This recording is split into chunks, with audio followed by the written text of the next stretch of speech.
Exciting edition of the Love Power Show. Call somebody, because we're on the air, screaming loud and sparing none. With special guests, we're discussing everything from the sublime to the ridiculous. We make the sublime clear. We make the ridiculous make sense. We have special guests who are exciting, interesting, fascinating, knowledgeable, and I might add, thought-provoking. Here on the Love Power Show. Call somebody every Sunday from 2 to 3.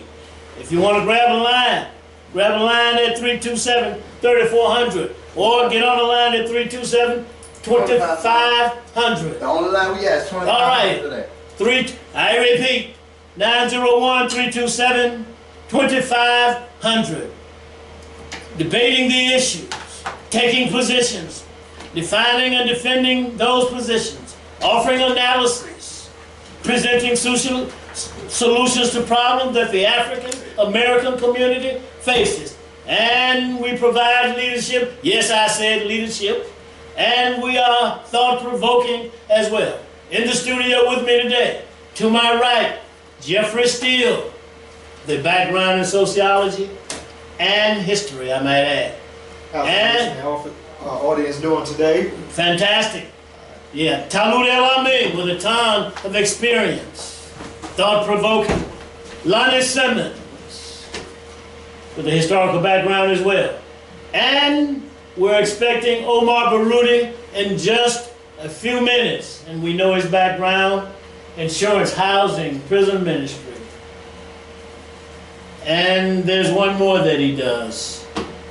Insurance, housing, prison ministry. I can't think of the other one. But anyway, let's go forward. Now, Dr. James Small may be calling in from the Nefer Productions. They're going to be doing that on Saturday at the Martin Luther King Center. So clear your calendar out for this date, Saturday, August 22nd, as the Nefer Productions. Professor James Small, featured in best-selling film Hidden Colors 2 and upcoming Hidden Colors 4. On August 22nd, the topic of discussion will be the war on blacks in America, combated by rebuilding black families. They'll be discussing issues such as I am Darius Stewart, I am Sandra Bland, I am Sam DuBose, I am Trayvon Martin, I am Charleston, the Charleston 9, and Mike Brown at the Martin Luther King Labor Center, Beale Street and Danny Thomas. Doors open at 4. Purchase your tickets, $15 and $20 at the door. Make this date mandatory as if it were a work day, August 22nd. To hear the lectures you will hear in the city of Memphis. See you there, they say. Beloved, peace. On August 20th, Thursday, doors opening at 5, event starting at 6. Minister Farrakhan speaks at the Memphis Cannon Center. And today we are continuing to examine from the book named Police Brutality, an anthology edited by Jill Nelson, and some quotes from other writers and authors. I want to go first to you, Jeffrey, around that way. And let me add this before we really get deep into our topic of discussion. Isaac, they may view us while they listen on Ustream. Click on Watch Live WMQM 1600 AM. Is that right, Isaac? That's correct. All right, so do that if you will, and we will go right into our subject matter, and we will do what we say we do. Is that right? That's right. Thank you, Brother Talud. Is that right, Jeffrey? Absolutely. Lonnie? That's right. Let me hear you loud and clear. Yes, sir. Jeffrey, how about this notion? The notion that the black male is a predator is so historically rooted in the American consciousness that many people have come to accept the brutalization and murder of citizens by police as an acceptable method of law enforcement. This assumption that black men are the bad guys, and if the police kill someone of our people, then they must have done something wrong. This attitude is ingrained since slavery and is nurtured and manipulated by the police, who are quick to release the prior arrest record or medical records of their victims as if getting a speeding ticket or smoking weed or being mentally ill justifies killing our people, African Americans. And let me announce that Omar Baruta is with us right here, live in living color. And when you finish, I want to do a switcheroo and go to Omar and get his take on number 2. We have, Talut, 28 questions. So we're going to have to move quickly, but we'll take our time and do a thorough job as we usually do. Is that right? Okay, all right. Jeffrey? Well, what we see here, this is really what Brother Redd just explained. This is, if you don't understand that this is where they get their foundation or their justification to treat us as if we're less than human, that is what he just explained. You see, because they have to point fingers or blame us or somehow make us say that we're the reason why that they're able, or we're the reason why them taking our lives is justified. And this is just dehumanization. They have to dehumanize us to treat us subhuman, and this is what we see happens. They dehumanize us first.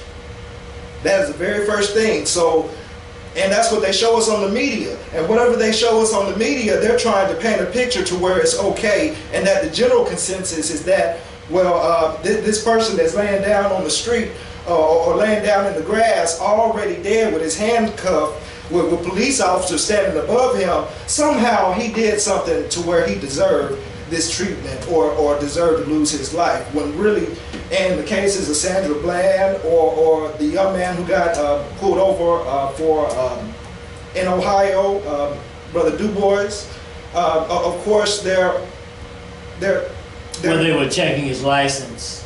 This particular officer was, and he didn't have him with him, and he asked the officer just to make the call, but instead the officer murdered our brother Du Bois. Absolutely. And then also that because they think that we're subhuman or that they try to dehumanize us, this, in their mind, in their psyche, gives them the authority and the self-justification to treat us however they want, which is literally unjust. Okay. I forgot to mention that we're talking about police brutality, but we're talking about killer cops as in white supremacists, white people murdering African Americans. So I want us to be specifically clear as it pertains to the they and the us. I tell you what, Talut, let's continue. Give us your take while Brother Omar makes the adjustment. Yes, well, we have to understand that these killings aren't new. Yes. It's been going on for centuries. Okay, we have to be clear about that. We've always lived among psychopaths. Okay, and that's what the police primarily is. They hire people like that. Okay, they actually seek out psychopathic Caucasian boys primarily, because you can't have a conscience and do the things that they are doing. Okay, so it's two sides to that coin. One is, yes, the media dehumanize us, but they have a force that is psychopathic. Okay, so the two meet. And when the two meet, death occurs. And individuals involved walks away. Because society has already, as Jeffrey said, demonized us, our young people and men and women. So we can't walk around in a rose garden frame of mind as if though nothing is wrong, especially in Memphis, Tennessee. Memphis, Tennessee have some of the slowest thinking people in the world. I mean, around the whole world.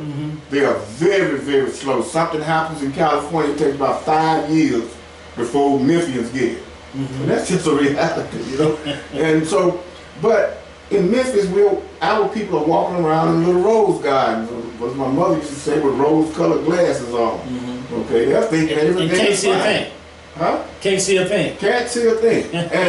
and the highest number of police killings in the United States happens right here in Memphis. Okay?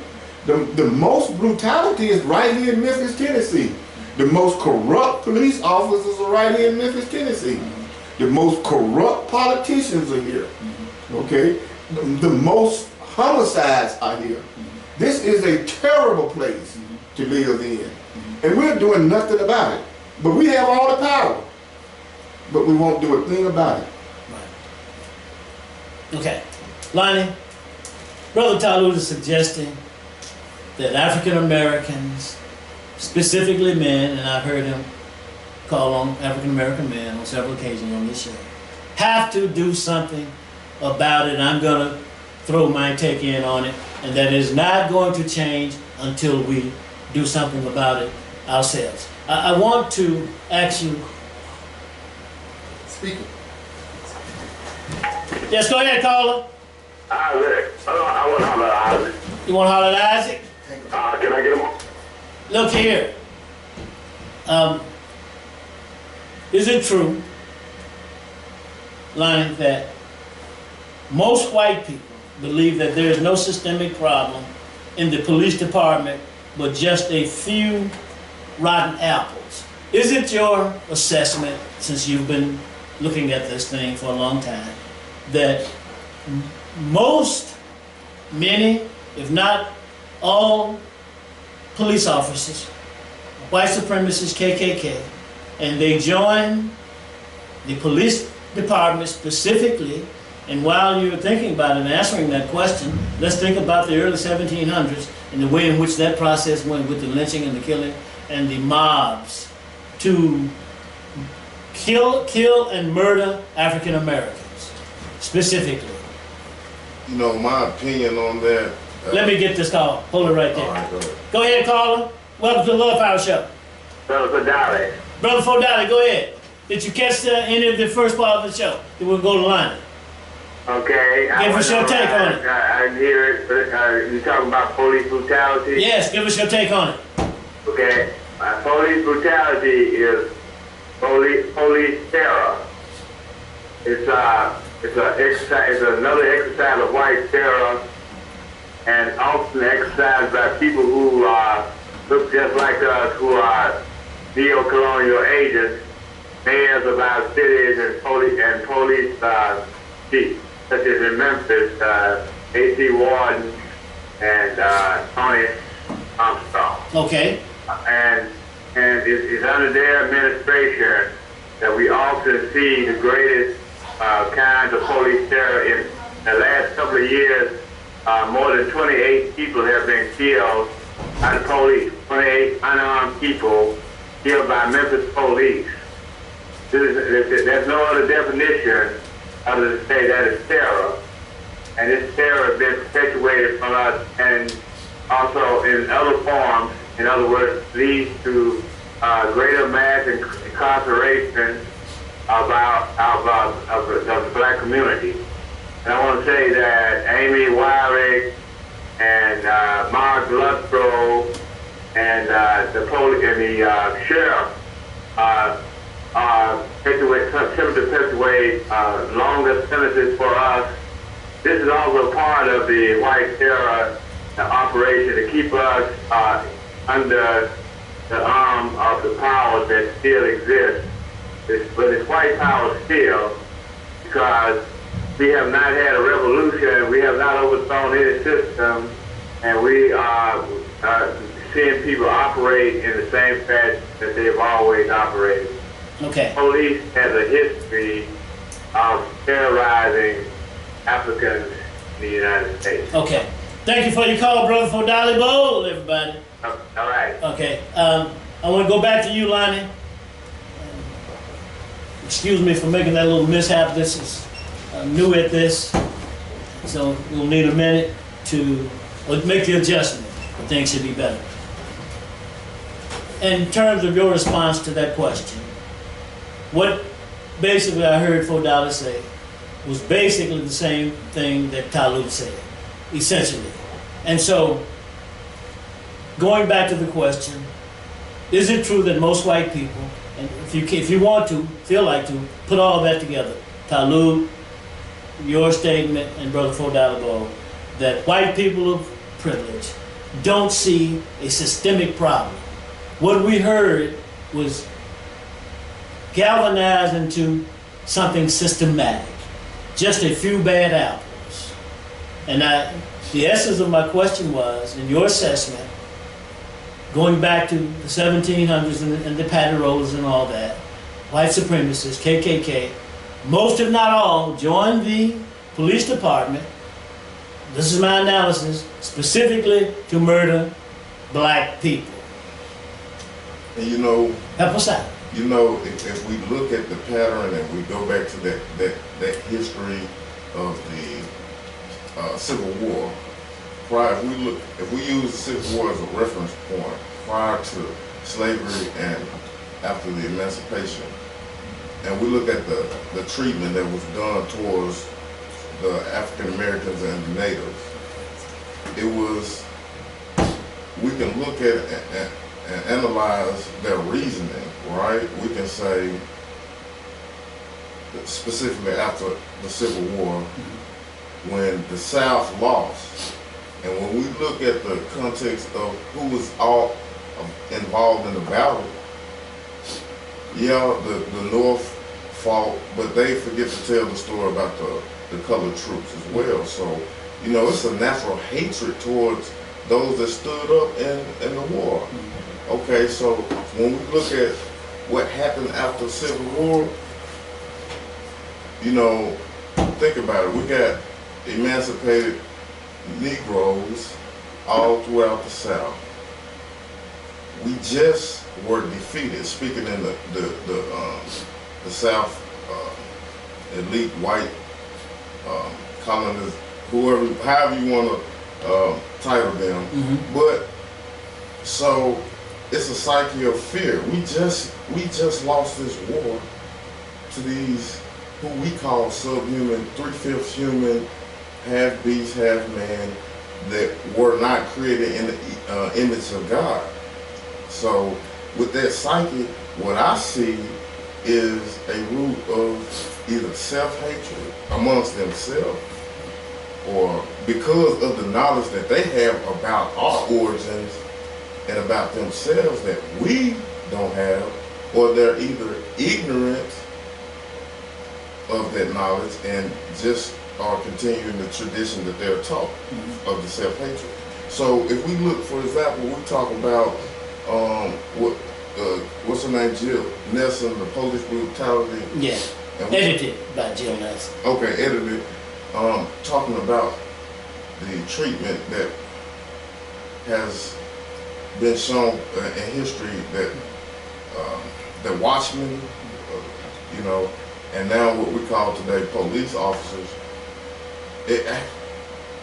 If we break it all the way down to the anatomy, I believe, my opinion, is the fear of the natural law that our genes are dominant, meaning the colored people of the land genes are dominant and the white genes are recessive. So psychologically, if you know that another group of people are dominated by natural law, then you know that draws fear, and everything after that is based on. I see. So you're saying that there's a fear on that side, fear of the white supremacists, as in white people. Yes. And you agree with Noam Chomsky that one day the black man will rise up and do to this group of people that they've done to African Americans. We have a caller on the line. Welcome to the Law Power Show, caller. Go ahead. Yeah, Brother Booker, thanks for taking my call. Anytime, brother. Booker, anytime. Okay, well, the opinion for the day is that we're under three laws: the laws for Caucasians, the laws for us, and the laws for the animal. George Zimmerman had killed a dog that night. He wouldn't have been able to go home and go to sleep, do you think? Look at Michael Vick. Right, true. Little animals, they love animals now. They eat the animals, the dogs, fish all in the mountains and everything. watch on TV, but that's 3 laws. And they also have white convicts are quite a bit different. Remember when Dylan was arrested, how wasn't dragged around, he was his head, you know, and he was easily in the car, as opposed to our people, how they even hurting our women now, man. He choking our women out, dragging them around. You know, that's got to be the mentality of the 16, 17, 1800s. We still fighting for, we've been fighting for first class citizenship ever since we got here. We ain't first class citizens. We have to fight, had to change laws and things like that. If you would, you wouldn't have to go through all this stuff, the Congress, the Senate, and the House, and all this kind of stuff. You know, the redo laws and stuff as we were. We still fighting the struggle still on, man. Okay. And then when we're so compassionate people, you know, in South Carolina, we just a God-fearing, God-loving people, you know. The people in the church even forgave Dylan Roof before he was convicted. That's just where we are. And if Dylan Roof, if a black person had gone into a white church like that, he wouldn't have been able to get to the steps. You know what I mean? How different we are. We take everything. We take the low class whites. They can stay in the hood anywhere they want to stay. And they're not dogged out about it. All right. Thank you for calling, Brother Omar. We got your point. Yes, sir. All right, anytime. All right. Omar, police misconduct toward people of color. Is it true that it's the cornerstone of the perpetuation of racism and white privilege? And you heard what Omar Booker just said. He said something about 3 types of laws, and that the system of white supremacy values animals relative to talking about African Americans. What's your take on it? If Michael Brown had been an animal, they would have rushed the ambulance to the scene to give him any kind of life support that was available to the human family. But because Michael Brown was black, he fell under the law that brother just spoke of. We have to understand who we're dealing with, and we keep thinking that everybody is the same. If you read their history, they have a history that goes back 6,000 years. And in their own history, they admit in their own writing about the people they killed that looked just like them. They've had 10-year war, they even had a 100-year war, where they were killing each other. And right now they're practicing genocide against black people, right now. When they let those 4 million people out of slavery, black people out of slavery, they had no use for them. And so immediately they started practicing genocide. And right now the 2 best weapons for genocide right now are AIDS and the school to prison pipeline. And right now they're doing a very good job. If you look at the country of Australia, for example, I'm going to be real short with this. When white people got there, they set up their country as a penal colony for all the criminals that they got out of Britain. And when they got there, they estimate somewhere around 10 million Aborigines, or they call themselves black fellows, lived on that continent. Here we are today. Australia has less than 800,000 black people there. And with 800,000, they make up 3% of the population, but they make 28% of the prison population in that country. So what white people do around the world does not change. They love blood. That's why when you read the history of the Romans, they were throwing human beings at wild animals, at lions in an amphitheater, because they enjoyed the excitement of seeing blood come out of a human being who was suffering. And right now they replace it now with the World Wrestling Federation, where they can get into a ring and pretend like they're killing each other. They love football, but they love it when you can knock somebody out, they bleed, you take them off the field on the stretcher. They love that kind of action. They love to see people suffering, they love to see them dying. They go to war just so they can kill. Some people join the army, they can go and kill people. This is who they are. I understand. So that's comparable to members who join the police department, is that right? The same thing, there is no difference. Right. So they love to see humans suffer. That's who they are. Right, so the question that comes to my mind, Omar, when you raise that, what makes African Americans think that this group of people is going to do something, going to free them, going to save them, without taking a critical look at the historical situation. Omar. You know, what they tell us is, you know, don't think about the past. That was yesterday. We know we lynched you yesterday. We even lynched you with your military uniform on. We lynched your women. We killed your babies. We raped your family. That was yesterday. That was them. I'm not them. I'm different. I'm changed. I'm the modernized white man. Look, it's the same white man. Now they got a legal police force that will do the dirt that they used to do themselves. When you look at some of those pictures of lynching, these were people that were dressed in their Sunday best, with shirts and ties. Children that were having a picnic while somebody was being roasted over a fire. They were having it was entertainment for them to see us die like that. They have not changed. They want us to die. Like the brother just said, that man, that Ruth didn't ask for forgiveness. We're so used to people being like us, we want to forgive them because we know they don't know what they're doing. Hell, they know exactly what they do. They had 6,000 years of practice. Okay. Omar Booker just said that we're God-loving, God-fearing, and forgiving. Omar is what he just said. So there's a time, though. There's a time for that. There's a time for it, and this is not the time. This is not the time. We at war. Okay. Here's a question for all of us. And you go first, Omar. Fear. This is coming from one of the writers in Police Brutality, edited by Jill Nelson. And we'll go around the table. Fear, indifference, paranoia, passivity, rage, alienation, and violence are a few of the byproducts of living in a society in which we are, as an African Americans, victims of or silent partners in. Keyword, silent, especially silent partners, Talib, in the abusive, brutal, and racist behavior by police. Omar, Jeffrey, and then Talib, and around the table. It's changing. It's changing. It's changing. Just a day or two ago, a police officer in Birmingham, Alabama, was pursuing a young man who he was trying to give a speeding ticket to. And the young man pulled into a parking lot in a shopping center. And when the police got out, the young man immediately got out of his car, and the police walked up to him, and then they got into a heated argument, and the young man hit the police and knocked him out, cold. And when he knocked him out, he took his pistol and whooped him while he was laying on the ground unconscious. The people around him that were spectators didn't offer the police any help and didn't even call for emergency help. And on Facebook and social media, they said F the police. And when they asked the young man, you know, why did you do that? He said, I'm sick of police mistreating black folk when they put them over for tickets. And so he was trying to say, I'm going to take a stand.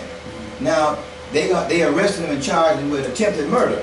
But he had the police gun and whipping him with his gun. Hell, it wasn't no attempted murder. He was giving them a butt whooping. Which a lot of them need. Jeffrey. We definitely are coming to a point to where you see around the world, I believe you hear, I went back and I heard an old Tupac Shakur interview.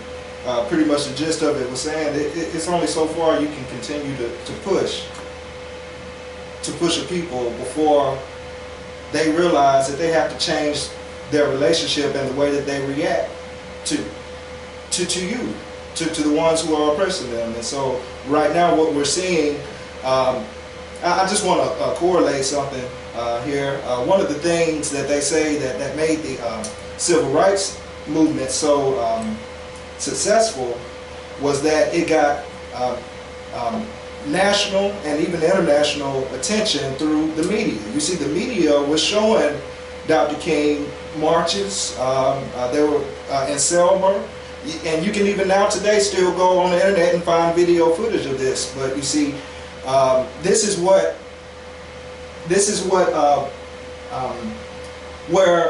that movement gained its empathy. And you see, whenever you have a movement or you have a group of people who are trying to achieve a certain goal, you have to have empathy by a mass amount of people. And so back then, when they covered it through the media, they were able to grab that empathy from the nation, and that movement had, in that sense, back then had progress. You see, that's what's going on now. You see, even though the media realized back then they made a mistake by covering it and showing it to the world, for 60 years they were able to cover up.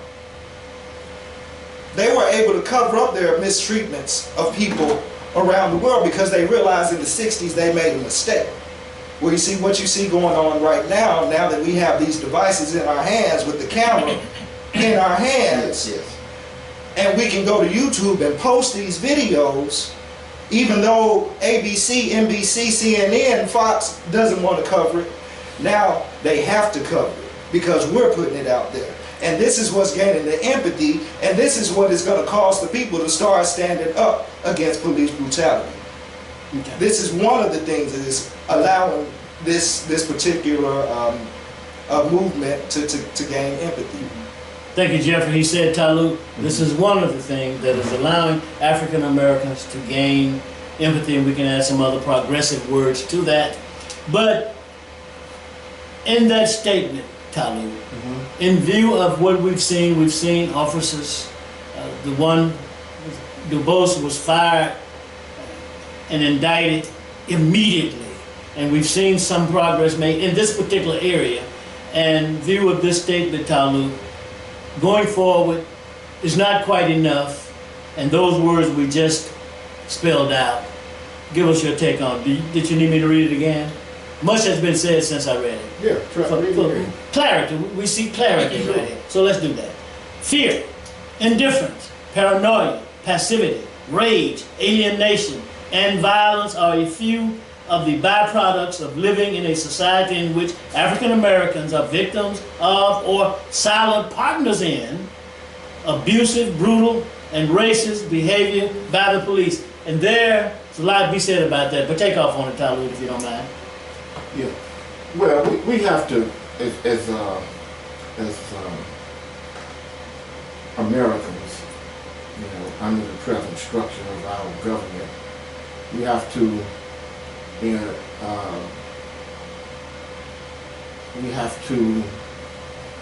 suggest or encourage our women people to raise warriors instead of passive, conforming males. We've lived for in this modern time since the civil rights movement. Our women folk have been destroying our boys, making them into things that we historically are not used to in the black community. You know, we have to encourage them and tell them, raise warriors. Why? Because you're talking about what's happening right now, and in hope that it's going to change in the future. Give up the hope. Yes. There's no hope. Hope won't get the job done. No. And Tyler, we're talking about 2015, right? Yeah. Continue, go ahead. So we have to prepare. See, that's preparation. When a mother instills into her son strength and power, Yeah. that's preparation for the future. Our women have not done that. That's why we have all the social problems that we're having. First of all, they got rid of the men around the boys. They, meaning the women and the Caucasian and the European people. They got rid of all the men around the boys. This grew out of slavery. And Yes. moved into that whole welfare system. Go ahead, Tyler. Yes, Go they ahead. removed the strength. Yes. Removed the legs from up under the boys. Because they all know, now our black women don't know this, but our enemies know that if any change is going to happen in the world, anywhere in the world, the male's going to make the change. Everybody know that in the world. We call them soldiers, warriors, fighters. They're going to make the males make the changes. But if you got a whole society of people with males that don't have any legs, then you won't have any fighters. You won't have anybody to protect you. The women will not have the men to protect them. See, by them implementing the plan of the colonizers, they're removing the protection from themselves. And that's why you can see the police beat a woman nearly to death and then kill females around this country, and the men just don't respond appropriately. They say, the men say, call the police. They're crazy. Insane. That is the mark of insanity. Yes, then say Call- what you're saying. yeah. Call the Call- police. Call the one who is going to come and kill your woman, Yes, as opposed to fighting like hell. right. Because Understand. if you had warriors, Yes. if the women had raised warriors, there would be a war started right there when that woman was getting beat. Men wouldn't think about their lives. See, what they have caused our boys to do is think about their own damn safety. They don't want to take no pain. They don't want to bleed. They don't want to die. That's not a people that's going to bring change. No, you're going to bring some more of the same old bull. Yeah. Thank you, Talu. Listen, Lonnie, you're around and ready to go. Hey, I agree with the brother. I seen a post, on the Sandra Bland case, and as sad as it is, one of our brothers had the audacity to said that she deserved, or she caused her own death by talking back to the man. And Well, that goes back to our previous statement, that we come out and say, he must have deserved it. In this case, our woman must have deserved it, must have done something wrong, because the white police officer killed, right. She talked loud. Go ahead, She man. spoke out loud. Yes. And just what the brother said, the white man, and along with our sisters, are, for instance, our black mothers, they are so much fearful of their son getting hurt, like he said.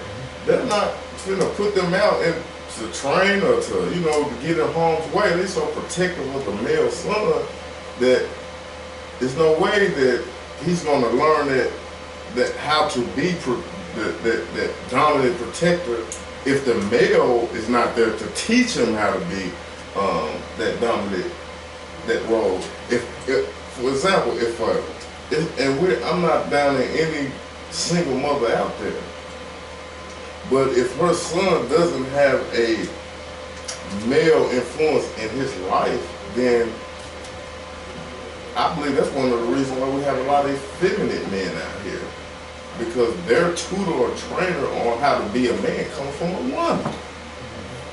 And we both know a woman, yeah, we have women warriors out there, but the man is the warrior. He's the soldier.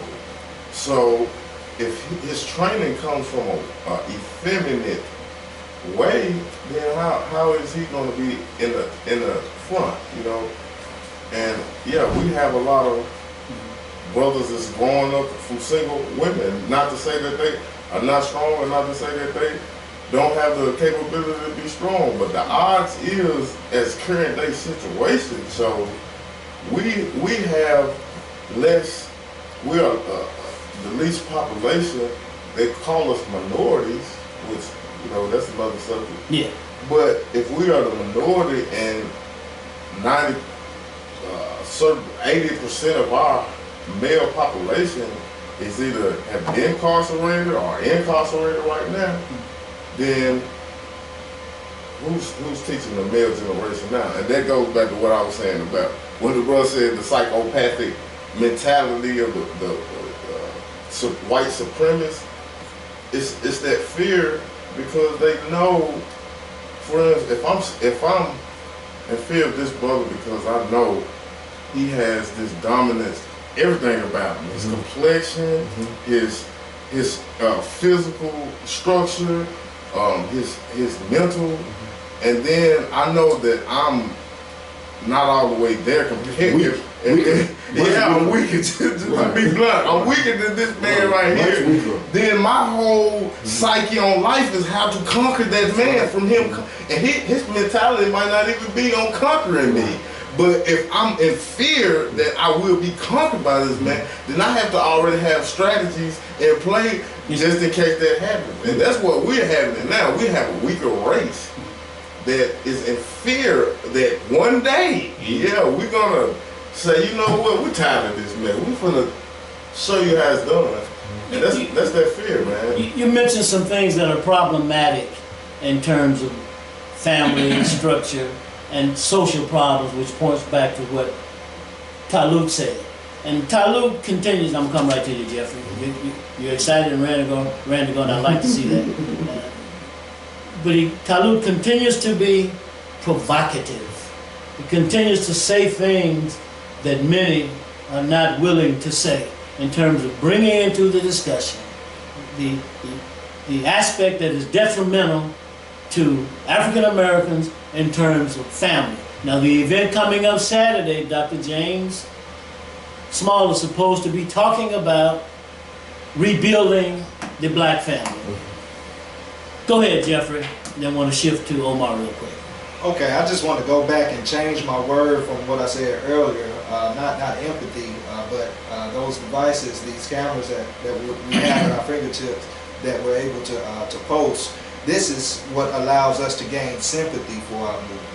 And you see, sympathy is where it starts. You have to have people that care about what's going on first. Once you have a mass amount of people that care about what's going on, then they can face their fears. They're made to have to face their indifference, because it's like, what are you going to do when you see injustice? Are you going to do something about it, or are you just going to let it keep going? So that's what I just wanted to make that clear. Okay. But you want to make one more point? Yeah, just to respond to what real quick. We're down to it's 2:43. So that's what, 17, 18 minutes left. Right. Go ahead, Jeffrey. And I definitely agree with Brother Taluf and Lonnie 100%. We're living in a generation now where, yes, we go into these homes, and for whatever, many of reasons, they're headed by women. And even the women are so strong-minded in themselves and having to be, or believing that they have to be this new 2015 independent woman and do it all by themselves, that they, within their and you know, once again, I like to say, we're not blaming the sisters. It's not your fault. You know, it's not your fault. It's really not our fault. You know, but this is a situation that we're in. The women are trying to do their best, and for some reason the men are not present. So they take on the task of trying to raise a man, and in their mind, they're raising them to be a man the best way that they know how. But the truth is, they don't know how, because they are not that. That's right. And so we have a lot of really, we have. Go ahead, Ron. Can I add to that? Just on our. Let me go to Omar real quick. Omar, you're talking about empathy, sympathy. These are some problematic words. And I think going forward, there's a war being waged against people of color. And that we have to understand these words. Part of this war is going to be around, you all tell me what you think, around words and phrases and specificity and the way in which we use those words. In a movement, do you gain sympathy, or do you gain support, or do you gain allies? Now, empathy is something different, because empathy has to do with understanding and sharing, identifying, and relating to whatever the situation is at hand, and address any part of that. The family structure, the single mothers raising black boys. Now, Taluk used legs. I'm feeling him, but are they raising them not to have legs to stand on, or not to just, in fact, not have balls? Good. Yes. Come on, Omar. You know, we have to understand that we have been at war with this family since they got here about 6,000 years ago. And when you talk about, you know, go to the religion that we claim, Christianity, that teach you to love your enemy, turn the other cheek, love people that despitefully use you. America don't practice that religion. They give it to you to keep you in check and make you feel bad when you go outside of it. But they don't love nobody, and they don't forgive nobody. They kill everybody. They came here, look, they killed Indians. They killed them by the tens of millions of them. They not only killed the men and the women, they killed the babies. They wanted to make sure they were all dead down to the last one. That's why some tribes, there are no more Indians of that particular tribe. They're all gone. And they wanted to make sure the last one was dead. If you go into Central America, it's the same thing. They use babies for target practice. They would cut the mother's stomach open, let the baby drop out, and then crush the baby when it hit the ground. They would put stakes up there behind, and they come out their mouth. They had fun with that. That's who you're dealing with. The same white people. They don't change. Nothing's changed. Come out of their religion. Come out of that mess. Your enemy is going to be your enemy till he leave here. And if you don't get God to help you kill him, you be killing by yourself. Lonnie, Omar said something about the religion that African Americans claim. The key word there that I heard is claim, and you had another point you wanted to make. But I want to hear you say something about African Americans claiming this religion, and we're talking about Christianity. Okay, yes, sir. And I could try to tie it in with the point I was trying to make.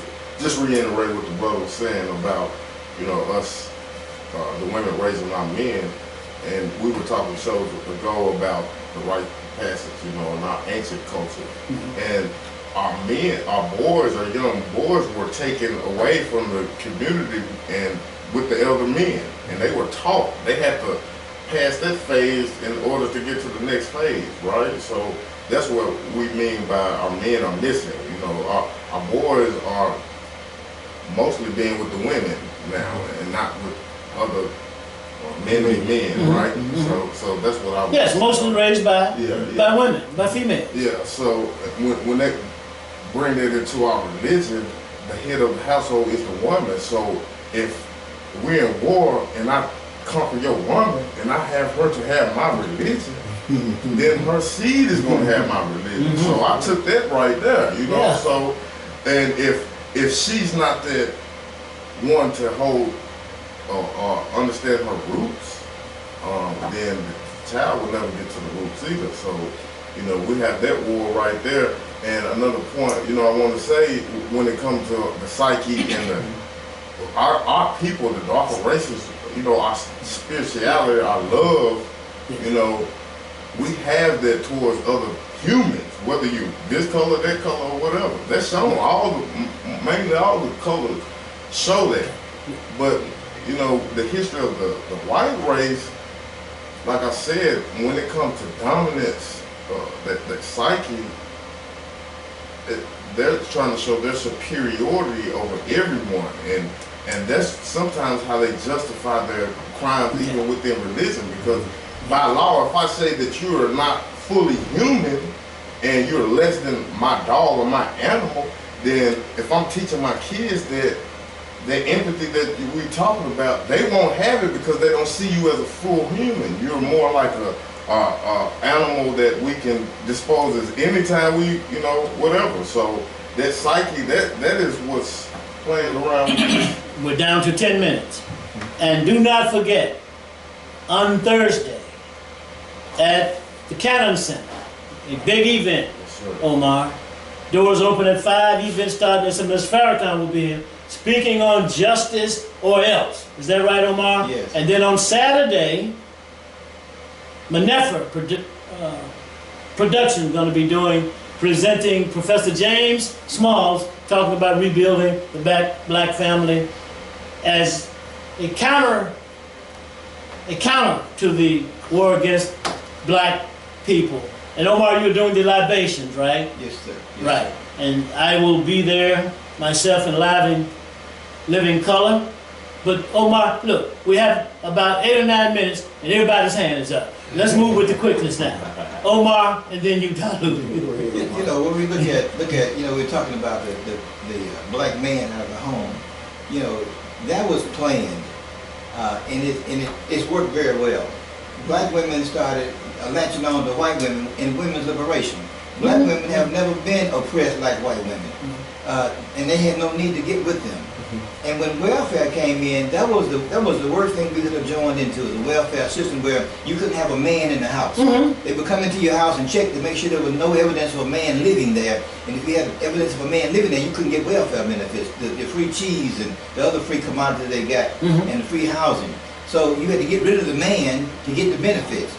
And then you go into slavery where you couldn't protect your own family. You were the man, and you had a wife and you had children, but the man, if the white man wanted to sleep with your wife, you couldn't do anything about it. He wanted to beat your children for whatever misdeed he thought they did, you couldn't protect your children. In fact, he would beat you in front of your children to make everybody understand that he not the man. The white man is the man. And that's how we refer to ourselves today. When we talk about the man's coming, we ain't talking about no black man coming. Right. We call right. You hear many African Americans don't hear as much today as we did, as they say back in the day, as they say. But they say the man. Even in some of the songs, some of those what was the guy Talib? Fred is dead. Superfly. The man. That's what I was thinking about. Yeah, right. Absolutely. Well, you said great man think, great minds think, and that's still great going men. on today. And it's still going on today. Now listen, Talib. Yeah. We only had number 5. Okay. But look, we moving right along. Talib, is it clear that police brutality toward African Americans and other people of color is like slavery, which we've been talking about, Omar just mentioned it, part of the birth of this nation? Real, systematic, and devastating to all people of this nation. Keeping in mind that people of white privilege say there's no systemic police problem. Is this problematic? It is. But first I want to say this about the man, the black man and we boy. have 7 minutes. I guess. Let's move it quickly. A man teaches a boy how to fight, primarily.